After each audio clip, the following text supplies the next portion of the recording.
What ASIO has apparently told the government is that the Iranians, through the Revolutionary Guard Corps, have been sponsoring domestic terrorism in this country. Now let that sink in for a minute. The fact that they're prepared to do this to us, what does this say about the ferocity and the fanaticism of their campaign against the little Satan, which is what they call Israel, and the great Satan, which is what they call the United States, and really against Western civilization more generally? 2025 is a year of change. Cultural and political disruption is transforming our nation and the global order. The rebellion against the establishment has accelerated. Australia and the Western Alliance is now at a crossroads. Either the mainstream will continue its ascendancy or the elites will prevail. Hello Tony, and g'day to all of our viewers and listeners. Great to be back. Today we'll be discussing the demonstrations held over the weekend, immigration policy, net zero, Australia's flag, and the expulsion of the Iranian Ambassador. Tony, great to be back with you. As always, Dan, lovely to be with you and our listeners. All right, great. So let's start with the demonstrations that took place over the weekend across the country, across all capital cities and major regional centres. There was a lot of people turning out, mostly in relation to protesting the government's mass migration policy, but also many other issues have bubbled to the surface. So Tony, just keen to get your perspective and assessment of those demonstrations and what they might be saying about the current political climate in our country. Well, thanks, Dan. And it's pretty obvious that a lot of ordinary Australians, everyday people, not extremists, not neo-Nazis, are feeling fed up with government that doesn't appear to be taking them seriously. And whether it's mass migration or net zero, people think that there are obvious things that need to change: the energy insanity, the out-of-control migration program. But government is either ignoring them or it's ineffective in responding to them. So that's what we really saw on the weekend. I think a cry of dismay and even anger from 99.9% decent people who think that their country is changing for the worse and they're not being asked about it. It's happening without their say-so, often by stealth, and they're understandably unhappy. So I think what's really needed is for government, instead of denouncing people as right-wing nut jobs and bigots and even neo-Nazis, instead of denouncing people, the important thing is to look seriously at their concerns. Where people are right, respond positively. Where people are misguided, have an honest conversation with them and explain exactly why it is that the government is doing what it wants as opposed to what quite a lot of people might want. So I think really what we've witnessed on both of these issues is a failure, particularly by this government, but to some extent by all our major parties, a failure to take seriously people who think that our country is changing before their eyes for the worse. I thought it was interesting because very rarely do mainstream Australians take to the streets, and we've seen this happen in a major way twice in the last few years. The first was over COVID, certainly in Melbourne, where there were hundreds of thousands of people that took to the streets in Melbourne, and secondly, these demonstrations and protests. So it is quite unusual. Usually the protests are the reserve of the activist brigade, but the fact that normal people are taking to the streets suggests that something is very wrong. You're absolutely right, Dan. And the interesting thing about these protests, and the papers report that there was some 50,000, the papers and police report that there was some 50,000 on the streets around the country. The interesting thing about them is there was no prominent figure who summoned them to action. They were really just spontaneous eruptions, grassroots expressions of unhappiness. The only significant person who addressed these rallies was Pauline Hanson in Canberra. So they were very much expressions of grassroots dismay. And the fact that even without significant leadership, you had 50,000 people on the streets makes me think that this unhappiness really is quite widespread. And certainly if you look at the opinion polls, well over 50% of people will tell pollsters that current rates of immigration are either too high or far too high. And this is why I think government shouldn't just talk about what it might do to bring immigration down, but actually has to change policy and change policy fast. And one of the things at the demonstrations we saw were a lot of displays of the Australian flag. Unusual these days to see only the Australian flag flown, but we saw a lot of the flag. And of course, we've got National Flag Day on Wednesday this week, so a timely demonstration of our national flag. Well, you're right, Dan, and it is a little unusual these days to see a demonstration that flies the Australian flag and only the Australian flag, although I do note that there was the blue ensign and the red ensign, both of which are official flags, one of which is our national flag, as opposed to the Aboriginal flag and the Palestinian flag, which seem to be flying far more frequently on our streets these days. So look, good to see decent Australians who are proud of our country, who want it to evolve, not to change radically and drastically, and who are proud to walk under, stand behind our one Australian flag, the beautiful flag of stars and crosses, which is the flag of all of us. And of course, the flag itself was a product of the community. I mean, this is something the elites have never understood, which was there was a contest in the late 1800s to actually have, well, what is our national flag going to be? And there was something like 1% of the entire population submitted a design to the committee for what the flag is going to be. And many of those submissions included something with the Union Jack, something with the Southern Cross in it.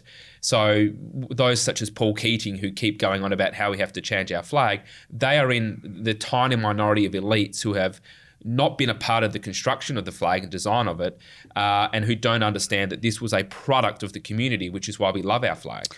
Completely correct. And there was actually quite a history to our flag.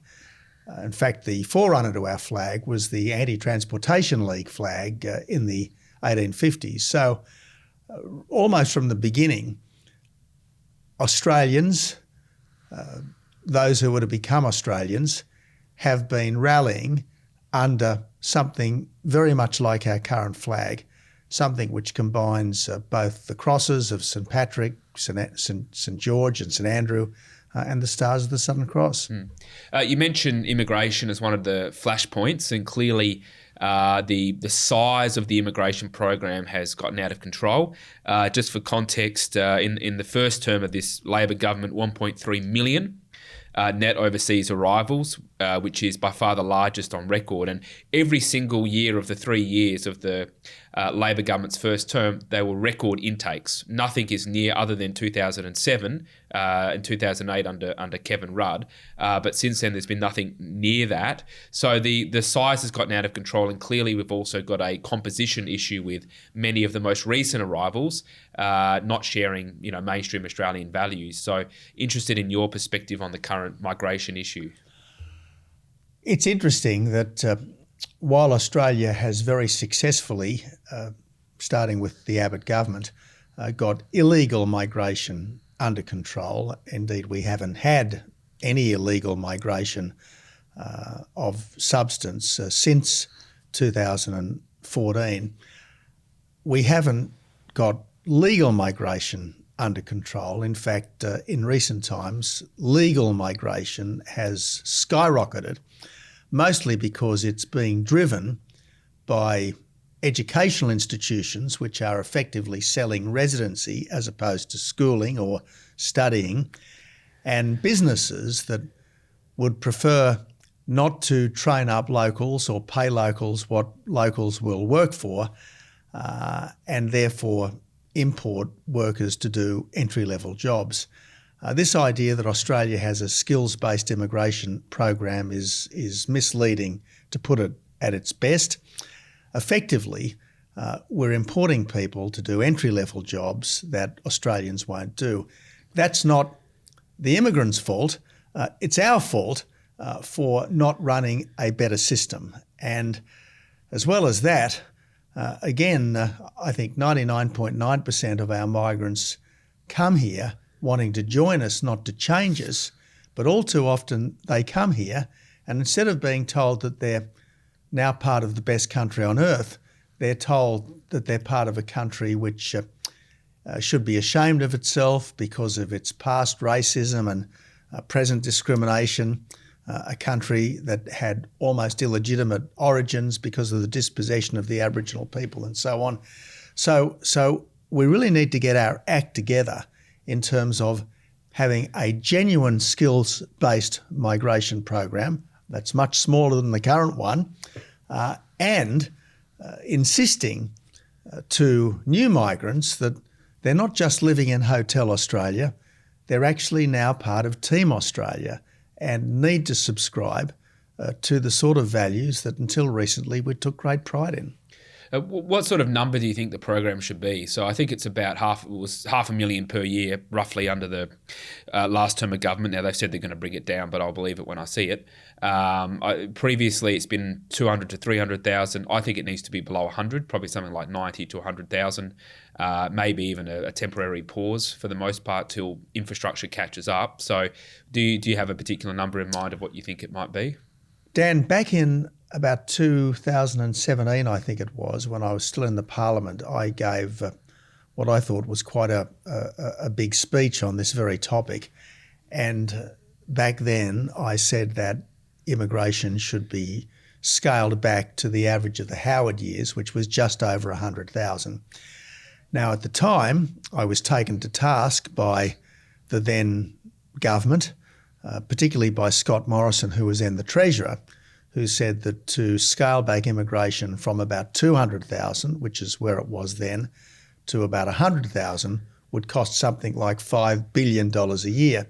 And this is because the Treasury boffins think that every migrant is adding to economic growth, and therefore if you reduce migration, you reduce economic growth, you reduce the tax take, and therefore you've got to find savings in order to reduce migration.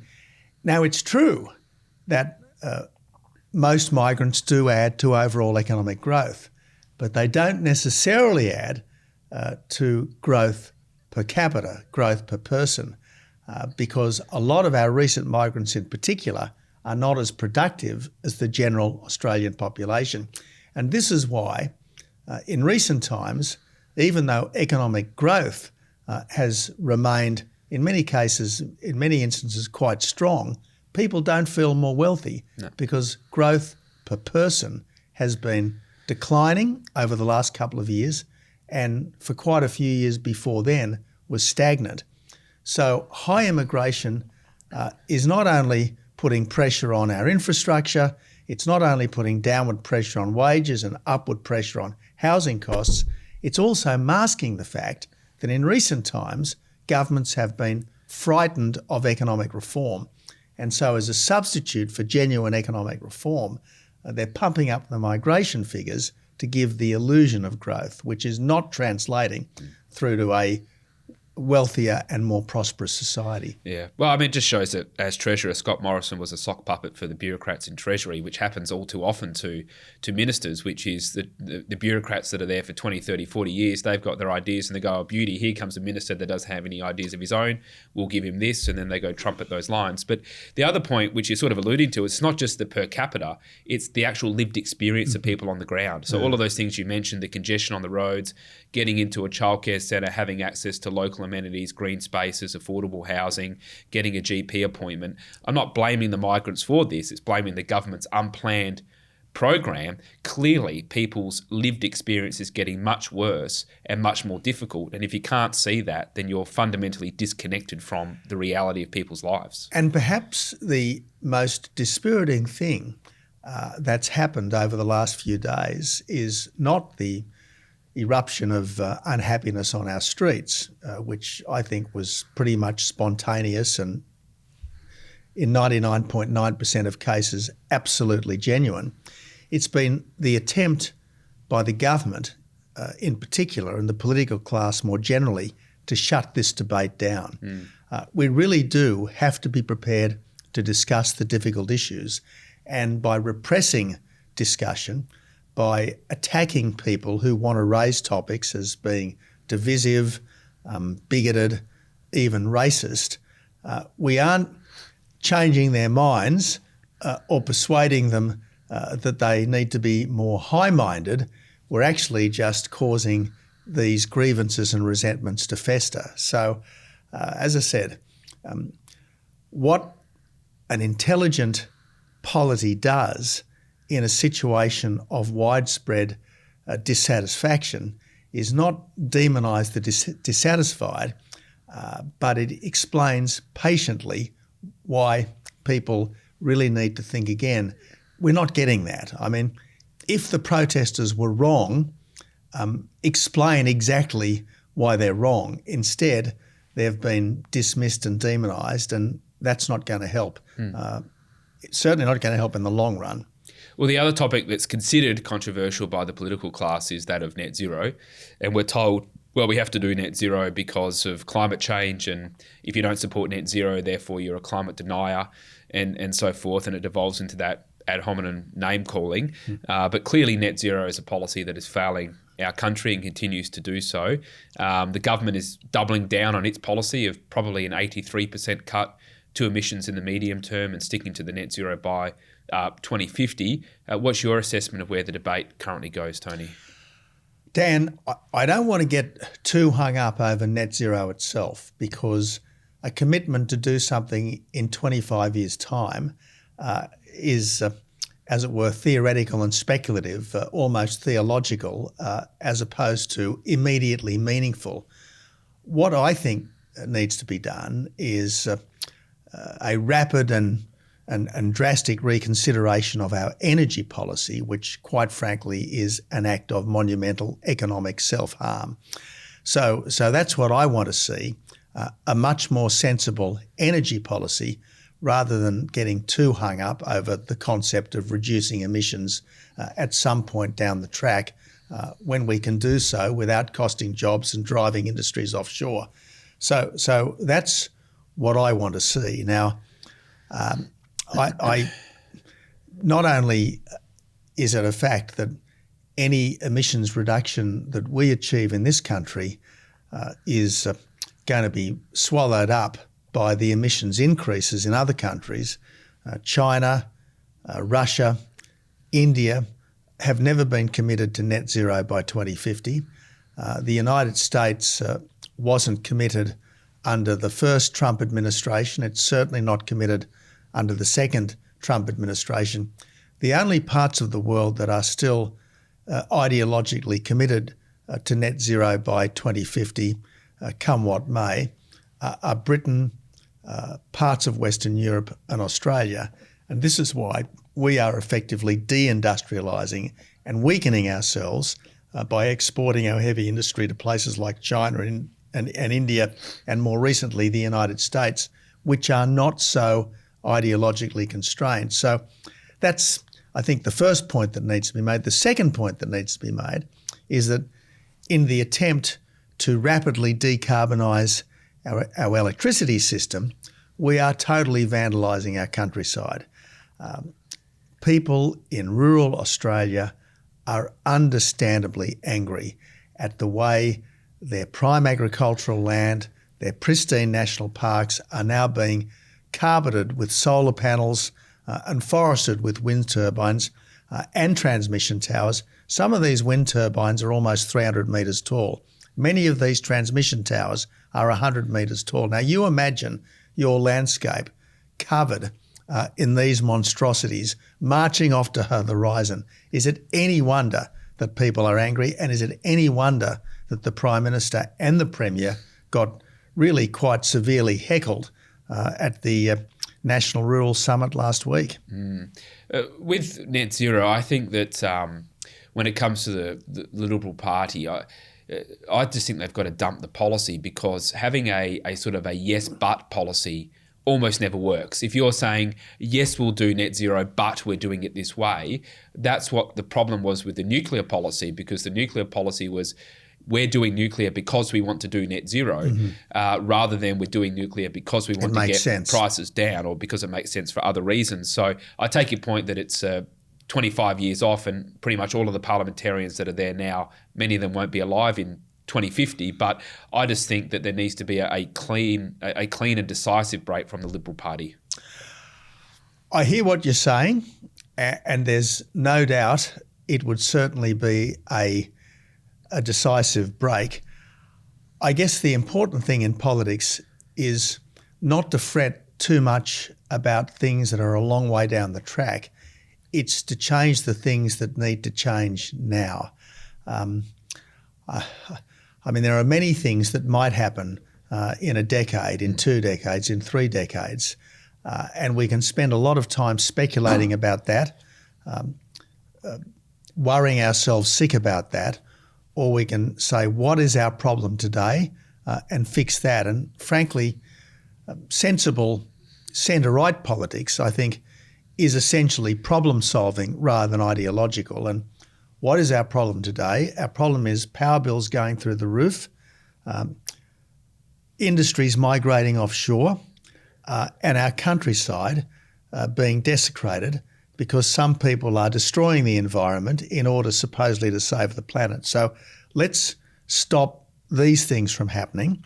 If we keep coal-fired power stations open, if we get more gas out of the ground, if we end the subsidies for renewables, and if we end the nuclear ban, these are the sensible things we can do now that will solve today's problems. And look, there's no doubt if we really do have to get to net zero, and at some point in time, I suppose it would be a good thing to do, but if we really do have to get to net zero, the only way to do it and keep the lights on is via nuclear power.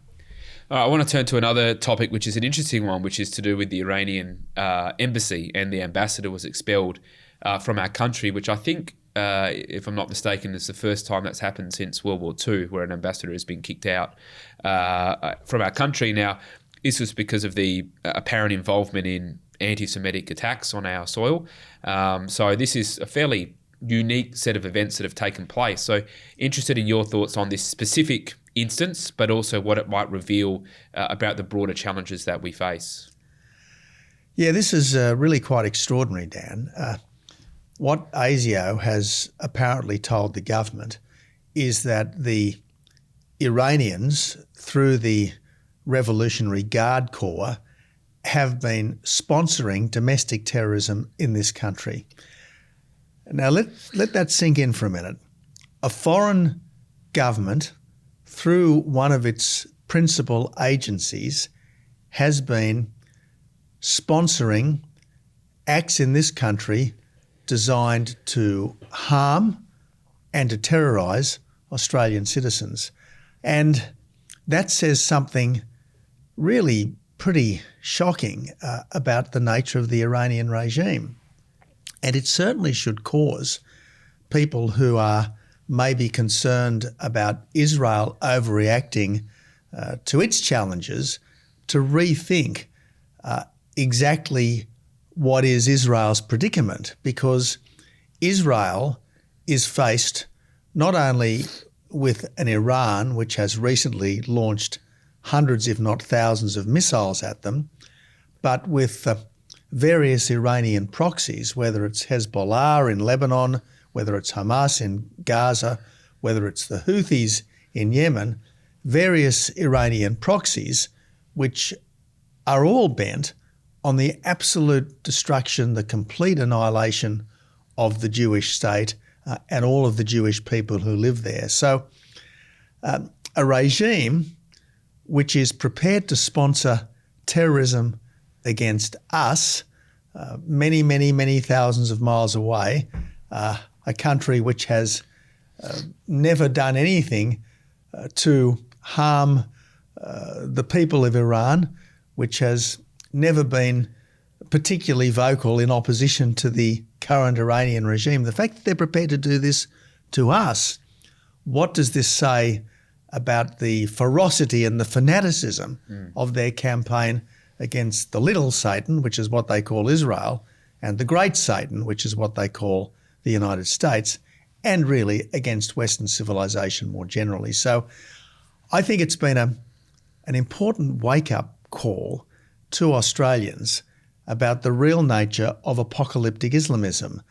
which is bent on the recreation of a caliphate. And for that to happen, plainly, hundreds of millions, if not billions of people would be dead. So I hope that the scales have fallen from some Australians' eyes, and I hope that this will play a part in alerting people to the perils of these times. I mean, we've had it very good for a very long time in this country. Since 1945, we have been largely untouched by serious conflict. Yes, there have been some foreign wars, but they haven't engaged the Australian people the way earlier conflicts did. And we can't assume that the benign, even blessed times that we've enjoyed for the last several decades will continue forever. And you've made this point a number of times, which is the challenge to Western civilization is Russia, China and Iran in terms of the axis that they have developed. Do you think that this is sort of a one-off situation, or do you think there's something more happening in terms of coordination between those three entities, or what's your sort of take on that? I don't think there's any fundamental solidarity between the three. All that unites them is a hatred of the West and a desire to overturn the Pax Americana, which has given us, on balance, such a benign world for 7 decades or more.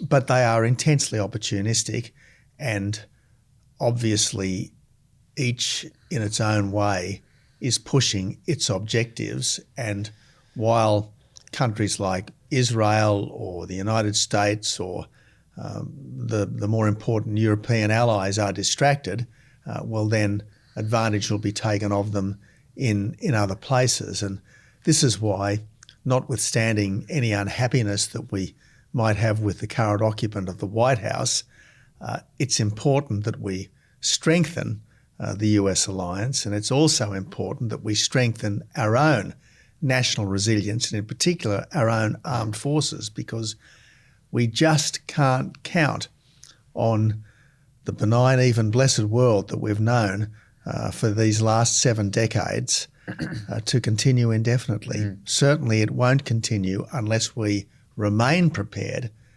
to defend the freedom that we have enjoyed. The other protest that we had a couple of weeks ago, the pro-Palestine protest that took place on Sydney Harbour Bridge, there was at least one individual there holding up a picture, a framed picture of the Ayatollah of Iran, which I think is quite an extraordinary thing, given not just these recent issues, but all of the horrific things done in that regime. And I'm not going to say they're all of that nature, but to have that in our country, I thought I was really taken aback by those images. Look, I think a lot of the pro-Palestine protesters are genuinely concerned at the civilian casualties of Israel's just war. What I think they're neglecting is the fact that the war would end instantly if Hamas would release its living hostages, and if Hamas would meaningfully commit to peaceful coexistence with an Israel behind secure borders. Now, it's not Israel which is fundamentally responsible for the mayhem in Gaza. It's Hamas, which is implacably committed to Israel's destruction and is using its own people as human shields. And I think we have to use our heads more, our minds more, and our emotions less when it comes to thinking about some of these conflicts. All right, Tony, thank you for the observations and chat. We'll leave it there for this week, and we'll catch up again in about a fortnight. I'm looking forward to that, Dan. This is a production of the Centre for the Australian Way of Life at the Institute of Public Affairs. To find out more, visit australia.ipa.org.au.